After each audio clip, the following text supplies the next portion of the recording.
Pa dobro, mi smo ono što smo prodali smo, mislim da više odlazaka, pogotovo igračima koji su vitalni za klub, neće biti. Sigurno nije nam popunjeno još mesto štopera koje ćemo gledati da u najskorije vreme popunimo. Mislim da smo napravili jedan dobar tim, dobro rade, a dalje ćemo sve vidjeti.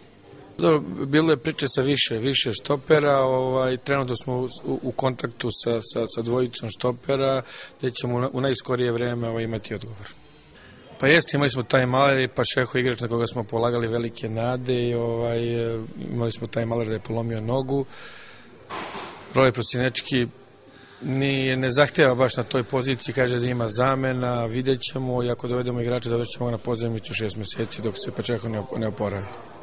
Sigurno da ne sme da se ponovi, protivnika više nema lakih protivnika, kad pogledamo onu listu, svi oni sad igraju fudbal od Čeha, Poljaka, Slovaka, Izraelaca, tako da koga god protivnika dobijamo, morat će nam sve od sebe da prođemo.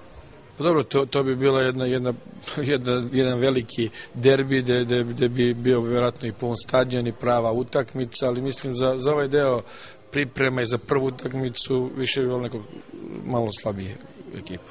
Dobro, nama je svaka sezona, ne sezona, svaka utakmica nam je biti ili ne biti. Mi znamo da 4 godine Zvezda nije uzela titulu, da je ove godine titula prioritet, da u Ligi Evrope dugo nismo igrali, da je opet mnogo bitno da se uđe u Ligu Evrope, tako da mora damo sve od sebe da ispunimo sve te cilje.